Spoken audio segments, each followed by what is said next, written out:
Bem-vindo à primeira temporada da websérie Payment Anyway, um espaço para desvendar a relevância estratégica dos meios de pagamento.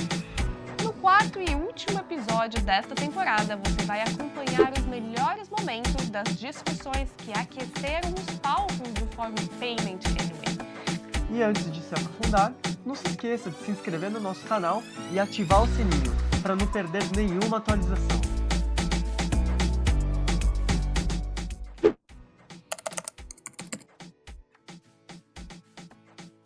Sou Patrícia Cotti, eu sou especialista em mercado de varejo e consumo, sou diretora do IBEVAR, que é o Instituto Brasileiro de Executivos de Varejo, sócia da Guaquira, que é uma empresa especializada em inteligência de expansão, professora de uma série de universidades por aí, e sou, acima de tudo, apaixonada pelo varejo desde sempre. A Patrícia foi mediadora do painel. É da fila à fidelização. Isso, a jornada do consumidor. A jornada do consumidor. Acho que a ideia do painel ali era muito fazer a aproximação desses dois conceitos. A gente passou por vários assuntos, né? Acho que a gente passou ali num primeiro justamente por esse momento de check-out, depois pela questão dos acessos ao crédito. Quando a gente olha os principais motivos de negativa nos nossos checkouts, quase metade deles estão relacionadas a crédito, né? Ou porque o cliente não tem acesso a nenhum método de pagamento de crédito, ou porque simplesmente ele não tem limite para comprar o que ele deseja na hora. Então, por si só, já é um tema super estratégico e relevante para a gente trabalhar, né? Do score próprio como ferramenta, a questão de como trabalhar LGPD dentro de tudo isso, né? A questão também do acesso da população aos novos tipos de produto, a visão do checkout ideal, então aquilo que pode ter, aquilo que não pode ter. A inteligência artificial não tinha como deixar de ser, todo mundo fala de inteligência artificial como um todo, né? Tem um painel específico disso, mas a gente procurou trazer um pouquinho daquilo que tem sido mais feito hoje para que a gente consiga fazer a transformação da jornada como um elemento positivo para o varejo e não simplesmente como uma ruptura do final da compra. A gente tem muito o meio de pagamento como algo financeiro, né, e pouco presente nesse dia a dia, muito só como base na jornada, né? E a gente tem que enxergar cada vez mais essa questão do checkout, principalmente, como um início de uma fidelização, como um início de uma recompra, não como o final de uma jornada. Sim. Né? Através do checkout, quando a gente trabalha ele de maneira adequada, com os dados adequados, a gente consegue fazer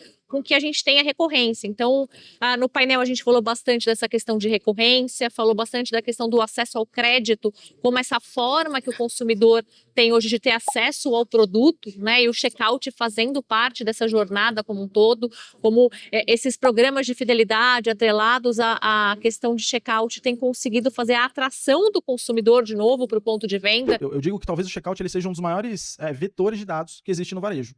Ali você consegue colher método de pagamento, tempo de compra, categorias que estão preenchendo ali o seu carrinho em termos de SKU. Você consegue entender também se ele tirou ou colocou coisas no carrinho, qual a propensão de compra, enfim. E quando a gente tem, portanto, esse emaranhado de dados, que é de fato um ativo muito relevante nos tempos atuais, e principalmente se a gente olhar para essa nova era da personalização, que vem ganhando força com o tempo, eu costumo dizer que é talvez o prato cheio para a gente trabalhar a fidelidade. Então você tira, portanto, um viés fútil do cashback por ele só, de dar o dinheiro como uma eventual cenourinha, entre aspas, e você começa a trabalhar o programa de fidelidade de uma forma mais contextual e justa, onde, para fechar, o cliente ele vê isso com um valor agregado.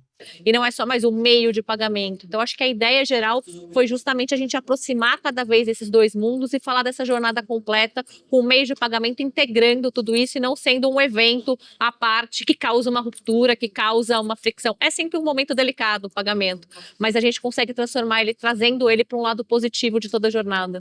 Se fosse destacar 3 palavras principais, quais que você gostaria de enaltecer? Eu acho que a questão do acesso como um todo, né? Então, como que o checkout e o crédito como um todo, ele pode dar acesso como um todo, não só uma conversão imediata, né? A questão de dados e de inteligência, de como a gente tem usado esse checkout para criar dados, inteligência e gerar recompra, fazer uma nova atração do consumidor como um todo.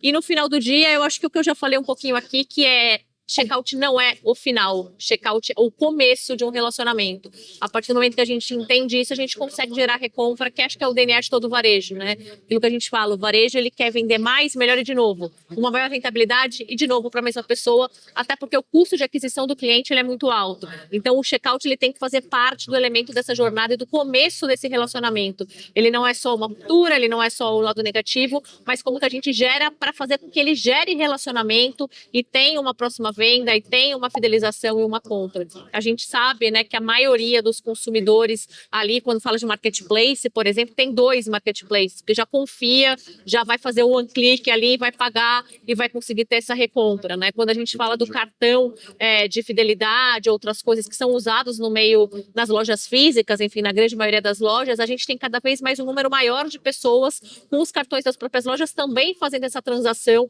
e essa movimentação. Então, ele também pode ser uma maneira de você atrair o consumidor para o ponto de venda. Então, o mundo está mudando bastante e a gente precisa ir muito além do não fricção, né, do meio de pagamento que não é passar o cartão, enfim, acho que tem outras discussões que têm a ver com o comportamento e a simplificação na vida do consumidor que tem que ser trabalhadas quando a gente fala de meio de pagamento. Para facilitar, né? Sair do básico, para gerar cada vez mais essa fidelização para novas compras. Porque no final do dia, tudo se resume à credibilidade que a sua empresa vai ter no mercado e que o cliente vai confiar, né? Exato, exato. Eu acho que até além da questão da credibilidade, né? Quando a gente olha do ponto de vista de meio de pagamento, a gente vai sempre pensar com a visão financeira. Foi o que eu falei, tá dando crédito, tá fazendo conta, isso é à vista, isso é parcelado. Mas para o consumidor, no final do dia, para a grande maioria da população, é o acesso do produto, é aquela venda, é como eu tô te facilitando você ter esse produto, essa vida, esse crédito, enfim, né? A gente sabe dessas diferenças todas que existem com relação à população do Brasil. Então, o meio de pagamento, ele é positivo, ele é uma maneira que você tem de dar acesso. Então, é como que a gente consegue vender, embalar isso dessa maneira e mostrar para o consumidor que você está aqui para estar do lado dele e aí sim gerar toda a credibilidade, acesso, informação, que vai gerar fidelização no final do dia. Bom, gente, agora estamos aqui com o Leonardo. Obrigado por estar aqui com a gente. A gente vai responder as perguntas que não foram respondidas no painel, porque vocês são muito participativos e aí não dá tempo de responder tudo. O checkout é só o fim da compra ou o começo da inteligência do relacionamento? Putz, essa pergunta é ótima, até remete ali a Patrícia, né? Que ela estava comentando. Exato. O checkout, no limite, é um ponto final da jornada de compra, só que, principalmente hoje, quando você não quer fazer uma transação com seu cliente, você quer tornar o cliente recorrente, constituir um relacionamento, ter centricidade com ele. Então, ele deixa de ser um ponto final e passa a ser o início do relacionamento. E nessa intersecção, ele une dados, informação, comportamento, jornada. Então, você pode obter uma série de informações relevantes para que, com análise de dados, você torne a jornada mais interessante para a segunda, terceira e quarta compra. Mas, principalmente, dependendo ali da forma como você faz o seu checkout, seja para um meio de pagamento diferente ou uma oferta de crédito combinada, de N formas que pode ser feito, você inicia ali um relacionamento com ele de um cliente que deixa de ser uma compra única para uma compra recorrente. Então, acho que o principal ponto aqui, o recado dessa pergunta que é muito boa é, ele está deixando de ser a jornada final para ser um início. Então, essa intersecção, você olhar o seu checkout não como, olha, eu quero que apareça ali, compra concluída, encerrou e você está feliz por uma venda, tem que esperar muito mais que isso. Tem que esperar como que com a primeira venda ótima, isso é bom, mas como que a partir daqui eu já inicio uma jornada de relacionamento, eu me comunico, falo, conheço, para que seja a primeira de muitas transações que esse cliente vai fazer com vocês. Bom, e a segunda pergunta, o crédito trabalhador tem um potencial gigante de fomento ao crédito, porém apresentou dificuldades operacionais em seu início. Por outro lado, é comum ouvir que a prioridade dos tomadores deste crédito é quitar outras dívidas de maior custo, ao mesmo tempo que números do Serasa continuam crescentes em quantidade de devedores, e o varejo também não apresenta crescimento robusto que justifique o uso desse recurso. Aí vem a pergunta: em que momento acreditam que essa curva pode apresentar uma inflexão e de fato ter benefícios gerais? Essa pergunta é ótima e me permite até explorar uma série de coisas. Primeiramente, sim, o início a gente concorda bastante que o crédito trabalhador é um novo bolso que se abre. Então, há estimativas de mercado entre 120 e 300 bilhões de reais que vão ser concedidos de crédito. E esse dinheiro está para surgir nos próximos 1 ou 2 anos. Isso pode ser incorporado para algum varejo, que pode utilizar para isso, ou pela finalidade de pagar dívidas mais caras, organizar a vida do trabalhador.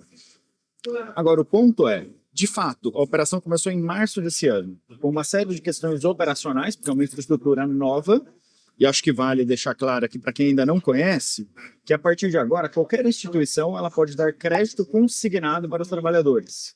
mesmo sem fazer o convênio como era necessário anteriormente. Então, um sistema único, centralizado, bastante eficiente, mas com tudo que começa tem pequenas dores operacionais. A estimativa do mercado é que, há poucos meses, talvez 3 ou 6 meses, os problemas operacionais vão estar solucionados e esse salto de crédito vai começar a ser escalado efetivamente. Para que você possa usar esse crédito numa jornada consciente, fazer a compra da sua geladeira, do seu fogão, de todo o seu equipamento, descontando da parcela do consignado, descontando a folha de pagamento. Então, um novo meio de pagamento que a gente tem visto escalar bastante, mas que ainda ele está engateando. E a pergunta aqui, o final, para encerrar, é: quando que isso deve inverter a curva? Então, provavelmente de 3 a 6 meses, quando os primeiros varejistas, os primeiros marketplaces incorporem isso na jornada, tirem a fricção de contratação de um crédito e passem a utilizar isso como meio de pagamento. Mas, assim, nos próximos 2 anos tem um grande oceano azul que quem se posicionar primeiro vai poder surfar essa onda. Então, acho que o time aqui é bastante relevante. Oi, pessoal, estamos aqui com mais uma entrevista. Olá, amigos. Eu sou Henrique Capdeville, um experiente profissional desse mercado, há mais de 40 anos atuando nas empresas diversas no segmento e hoje como consultor sênior na Entre Investimentos. O Henrique, ele acabou de ser mediador do painel de Inovar sob Pressão, né? Isso. E conta pra gente o que vocês discutiram, o que foi abordado. Foi uma conversa muito interessante no que a gente tem visto acontecer nesse mercado, que é todos os players entrando num ambiente de cooperação e competição, e como se interopera, como se concorre, como se conquista mercado novo e como se mantém o seu share de participação. E, além disso, foi uma conversa muito interessante no que se refere a abrir espaço para a inovação no meio de todo esse caos. Quando a gente vê a evolução dos meios de pagamento e toda essa interoperabilidade que a gente está chegando aqui na agenda de pagamentos 3.0 ou 4.0, dependendo da perspectiva, a gente vê esses rails de pagamento seja mais um agente de agregação de valor na perspectiva do pagador ou na perspectiva do recebedor. E aí a agregação de valor você precisa entender muito bem a quem você está centrado ali na tua experiência e como você vai centrar. Acho que o desafio da indústria como um todo, não só dos arranjos, é não repassar toda essa complexidade, seja técnica ou de arranjo financeiro, para a ponta. Né? A gente está vendo a chegada de um novo arranjo de pagamento, que é o Pix. É um arranjo eficiente do ponto de vista de custo, porque o custo dele é muito menos significativo do que o dos arranjos de pagamento. E tem uma outra situação onde no Pix toda a parte de autenticação e de validação do usuário ele ocorre apenas dentro do emissor do meio de pagamento. E hoje no mundo normal, cada uma das partes tem que ter esse processo de cuidado da informação sensível. Então, em tese, isso abre um espaço grande para uma diminuição de custo do sistema. Pix, principalmente na jornada do Open Finance, né? O tema da experiência, de você não redirecionar os usuários, de você abrir precedentes, né, para que as outras empresas também consigam co-criar e criar, né, protocolos novos de autenticação ou o que quer que seja, é o que vai gerar no fim do dia uma redução, né, das margens e dos custos envolvidos no processamento e uma melhora de experiência para os usuários, que eu acho que é o que todo mundo está buscando hoje no nosso mercado, dado essa alta competição. Essa questão de custo, primeiro que ela pega o ecossistema todo, né?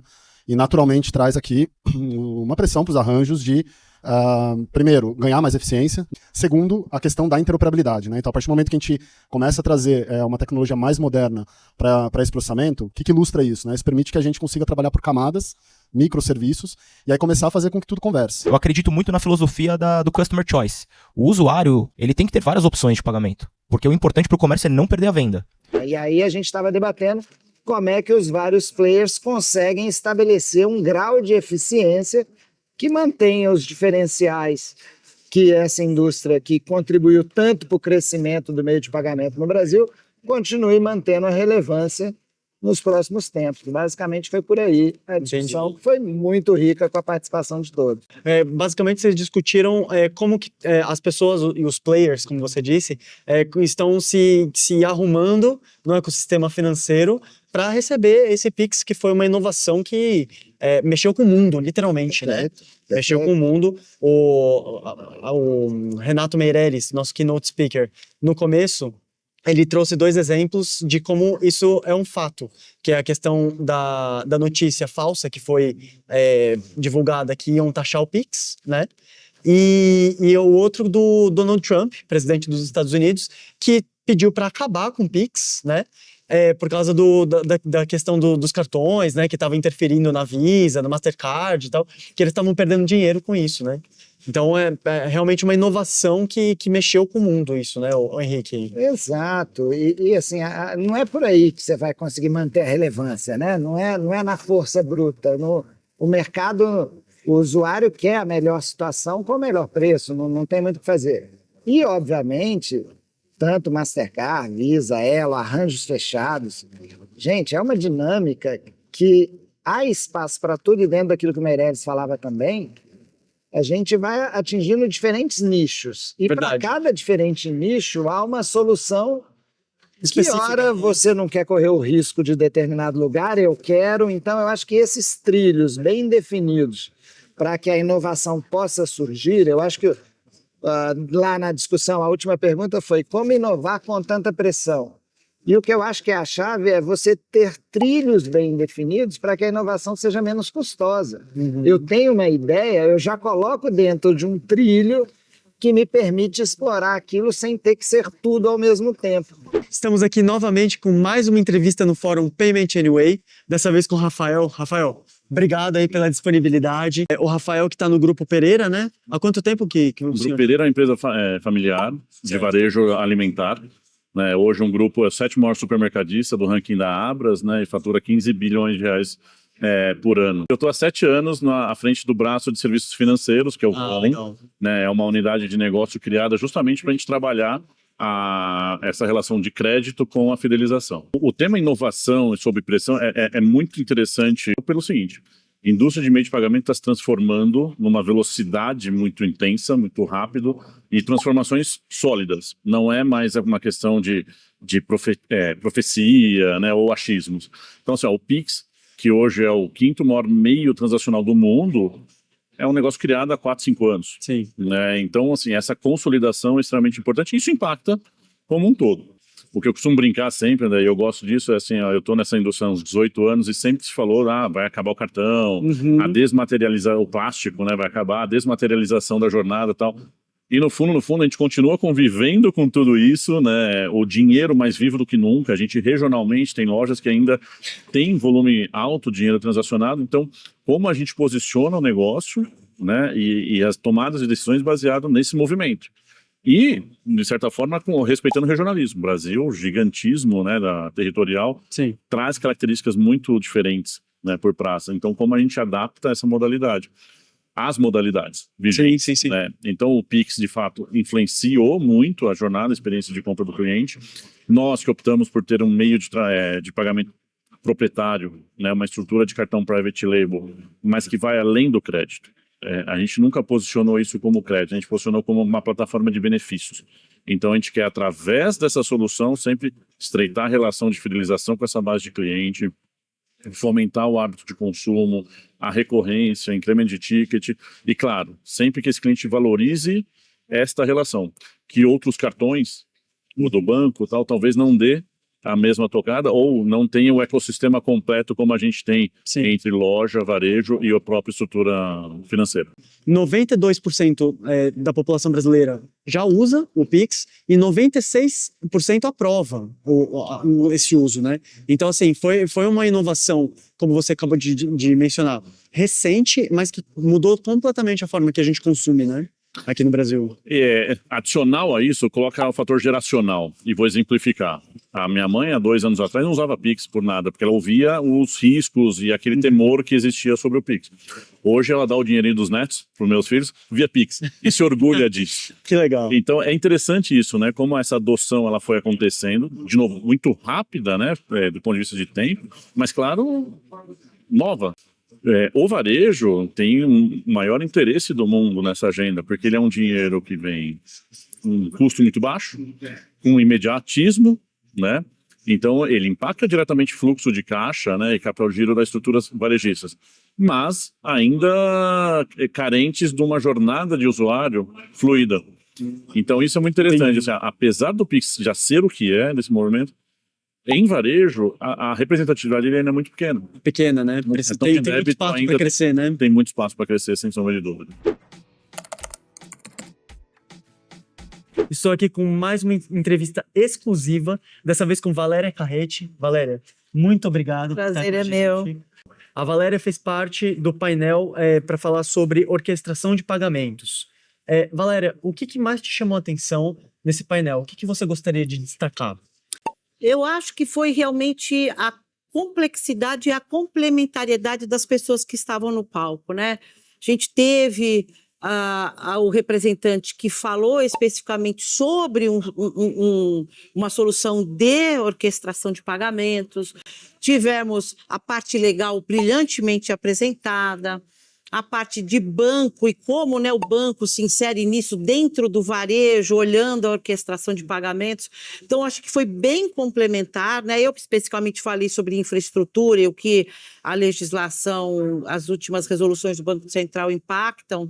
E eu acho que foi muito complementar, eu acho que deu uma visão bem global. É lógico que é um tema extremamente complexo, mas que deu para dar uma visão bem global e principalmente para os varejistas que estavam presentes entender que se até hoje pagamentos era chato e era um mal necessário, hoje ele é uma oportunidade gigantesca de negócio e de receitas para a empresa, né? Tudo muda muito rapidamente, tecnologia aliada a um Banco Central super atuante, que regula o mercado de maneira muito inteligente, que quer promover realmente democratização, traz esse momento assim com grandes oportunidades para todos. Agora eu estou com o Walter Campos. Walter, o que é orquestração de pagamentos? Para quem não conhece, explica o que é, qual que é a importância, quais temas que isso daí abrange. Ótima pergunta. A orquestração de pagamentos é a capacidade que a empresa tem de orquestrar os próprios pagamentos. Isso é um conceito relativamente novo, né? Tem 4 anos, isso começou a ser mais tendência no Brasil, na América Latina e no mundo. Basicamente, a orquestração de pagamentos ela é um SaaS, por exemplo, a Uno é uma orquestradora de pagamento, então ela é uma camada de software as a service que conecta o site do lojista e todos os métodos de pagamento disponíveis no mundo. O que muda, né, com a orquestração de pagamento? Ela abre um leque muito maior de opção para o varejista, né, online, e isso transforma o mercado. Passa a orquestração não ser só o pagamento, não ser só uma variável operacional, e passa a ser uma variável estratégica. Porque fazendo a orquestração, esse site, esse varejista, ele consegue aprovar mais nas tentativas das compras negadas, ele consegue gerar mais volume de venda através de outros métodos de pagamento, ele consegue fazer uma expansão tanto local, regional, quanto global, através de uma única integração com o orquestrador. O time to market é muito mais rápido. Então, isso tem mudado bastante o conceito de pagamentos. E o impacto direto é no cliente final, que quando está fazendo lá a compra, não sabe por que ela foi negada, né? E o orquestrador está ali transformando aquela compra negada numa compra efetivada. Então é mais venda para o lojista, menos custo, porque ele tem muito mais conexão com mais métodos de pagamento. Então a orquestração é o que há de mais moderno hoje em termos de pagamento online. Pelo que eu estou entendendo, então, me corrija se eu estiver errado, é a transformação dos dados da compra, dos dados do cliente, para deixar tudo organizadinho, bonitinho, para sair o melhor resultado possível. Você entendeu perfeitamente. Com a orquestração, o varejista ele consegue enxergar o que realmente aconteceu naquela transação e ele consegue tomar uma atitude imediata. Estou aqui com mais uma entrevistada no Fórum Payment Anyway. Dessa vez é Clécia Simões. Clécia, especialista no assunto, foi mediadora do painel de pagamentos agênticos para falar um pouco sobre IA, para falar um pouco sobre as tecnologias envolvidas nesse ecossistema. O que vocês comentaram? O que foi dito no painel? Faz um resuminho para a gente, por favor. Bom, a primeira coisa é que o foco principal nesse momento é na experiência do consumidor. Então, em tirar a fricção do pagamento para que o consumidor, quando tenha uma interação com as instituições financeiras, ele possa fazer o pagamento direto do ambiente onde ele esteja inserido. E aí, obviamente, aqui no Brasil, a gente tem uma penetração muito grande do WhatsApp e as tecnologias estão indo nesta direção de serem desenvolvidas para serem utilizadas dentro do WhatsApp. Uma outra coisa que nós abordamos bastante é que a grande estrela dessa inovação no Brasil vem sendo o Pix. Hoje o Pix responde por mais do que todas as movimentações do cartão de crédito e dos boletos somados. Então, as inovações que o próprio Banco Central vem trazendo para o Pix e provocando no Pix, vem garantindo que a gente esteja hoje no cenário global como um player muito, muito importante. Então, eu até brinquei e disse que tem algum outro ambiente onde a gente se destaca no mundo além do futebol. Verdade. Além do futebol e samba, né? Exatamente, estamos indo muito bem. Então, falamos de alguns temas que cada um dos participantes está inserido, como a dificuldade de uma instituição financeira gigantesca como o Banco do Brasil provocar esse tipo de inovação seguindo a governança da companhia. Qual que é o grande tripé ali que a gente busca? Primeiro, tornar um hábito, percepção de valor e tudo isso com segurança, né? Então esse arcabouço aí da experiência do cliente, do usuário com a segurança, a gente vem cada vez mais adentrando o WhatsApp como um canal transacional de fato na vida aí do brasileiro. A gente falou um pouco da Stripe, que está fazendo meios de pagamentos dentro do ChatGPT, junto com a OpenAI. Bom, a gente falou muito com a OpenAI, com os vários players do mercado, do que essa solução deveria ser, né? Uma solução que tem que manter a segurança, mantendo o controle e o que a gente chama de merchant of record, né? Quem que é o responsável pela transação comercial, quem que é o responsável por uma disputa comercial, quem que é o responsável pelas tarifas dentro do merchant, e com uma experiência de usuário extremamente fácil e rápida. A gente também falou um pouco do que a Videbus vem fazendo, do impacto que a Videbus tem nos pagamentos que são feitos muito pequenos e são recorrentes para garantir a adoção, porque um dos grandes impasses hoje não é a tecnologia. O Marcelo, inclusive, da Iniciador de Pagamentos, ele explicou para a gente que a tecnologia está basicamente pronta, agora é uma questão de evolução, mas o que vem impactando é a adoção do usuário. Então a tecnologia já está dada, está todo mundo trabalhando. Quem fala que não está trabalhando é mentira, está todo mundo trabalhando por trás dos panos, usando o Open Finance, e é só o tempo para chegar no usuário final. E às vezes para o usuário final não vai chegar como Open Finance, está dentro da jornada. Então quando a gente fala que o usuário ele entra na Videbus para fazer a compra de bilhetes, ele está fazendo um pagamento pequeno, então ele acaba se acostumando, ele acaba virando adopter da tecnologia, e isso vai fazer com que no futuro ele possa acreditar também que as grandes instituições financeiras estão provocando um ambiente seguro para eles fazerem transações financeiras com elas dentro de ferramentas como ou um WhatsApp, ou até de fazer num próprio aplicativo específico para isso. E a gente também fez uma brincadeira sobre qual vai ser o futuro. Então eu propus que a gente desse um salto para o futuro e a gente fosse olhar o que vai acontecer daqui a um ano, porque no ano passado a gente fez a mesma brincadeira em um painel parecido com esse. Que legal. E a gente disse que nesse momento nós estaríamos vivendo uma fase em que a gente não estaria mais preocupado com o check-out. O check-out a gente só faria o check-in e não faria mais check-out. Se a gente olha onde a tecnologia evoluiu em um ano, olhando em retrospecto, a gente vê que a gente está indo para um caminho ainda mais revolucionário, que ao invés da gente ter pagamentos invisíveis, a gente vai ter pagamentos imperceptíveis.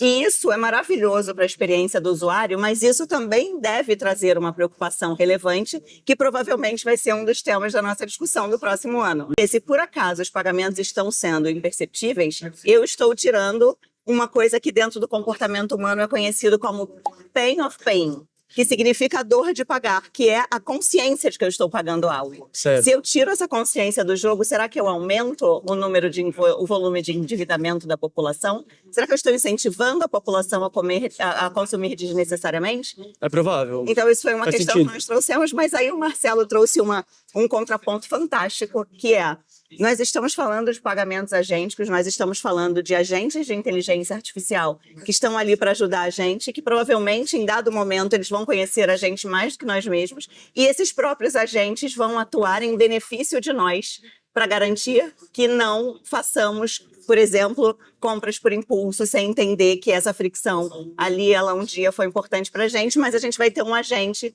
que vai lembrar que, veja bem, de acordo com o seu comportamento de consumo, não é o melhor momento para você consumir isso agora. Dá uma segurada, espera um pouquinho e deixa para comprar isso daí depois, quando precisar mesmo. Aí olha que paradoxo interessante, Que estamos legal. discutindo como a tecnologia vai garantir que a gente pague com mais facilidade e a gente vai criar agentes para garantir que a gente não compre com tanta facilidade. É um contra o outro, né? Porque a gente fazendo tá vivendo contra do outro. uma grande disrupção tecnológica que vai gerar uma série de movimentos, tanto na sociedade quanto movimentos comportamentais. E é Com isso certeza. tudo que a gente nunca pode deixar de tirar dessa equação. Meu nome é Fernando Souza, eu sou um dos fundadores da VaideBus, que hoje é a empresa, é a plataforma, na verdade, que faz toda a parte de recargas dentro do WhatsApp para transporte público e para venda de transporte rodoviário também, onde numa única jornada você começa desde o oi até a finalização do seu pagamento e sua recarga. Ele foi um dos painelistas do painel sobre pagamentos agênticos e para falar também sobre inteligência artificial e tudo desse ecossistema. O que te chamou mais atenção na conversa que vocês tiveram no painel? Acabamos reunindo aí monstros do mercado, não é? Ou seja, o pessoal conhece muito sobre pagamentos, conhece muito sobre inteligência artificial e como isso pode estar facilitando a jornada do público final, ou seja, do usuário final. Como que isso está influenciando no dia a dia dele? E quais são as mudanças que estão para vir? Como, por exemplo, toda essa parte nova de Pix recorrente, de Pix com de auto-assignado, vamos dizer assim, ou seja, que você simplesmente já entra ali e faz o que tem que fazer no crédito e tudo mais. Isso eu acho que é uma mudança, mas uma mudança principalmente cultural do usuário, que o usuário vai começar a ter acesso a tipos de informação de crédito, por exemplo, que hoje ele não tem. Tem uma pergunta aqui que mandaram durante o painel e eu vou reproduzir aqui para o Fernando responder. O WhatsApp hoje é super relevante e isso é indiscutível, mas a pessoa que mandou a pergunta está questionando por que o WhatsApp Pay, implantado antes mesmo do Pix, não deu certo. Por que não vingou, Fernando? Na verdade, vingou. E vingou bem, não é? Só que hoje a VaideBus ela é 100% no WhatsApp e nós utilizamos em todas as nossas transações o WhatsApp Payment. A diferença é que o WhatsApp Payment você pode escolher entre um pagamento com cartão e um pagamento por Pix. E o usuário brasileiro tem a preferência do Pix. Então, com isso, a gente acaba utilizando em 99,8% das nossas transações o Pix. E agora, então, com a iniciação de pagamento que é feita dentro do WhatsApp, a jornada do Pix ficou muito mais simples. Então, o WhatsApp Pay, sim, é um sucesso. Hoje, a VaideBus faz, em média, 500 mil transações mensais pagas em cima do WhatsApp Pay.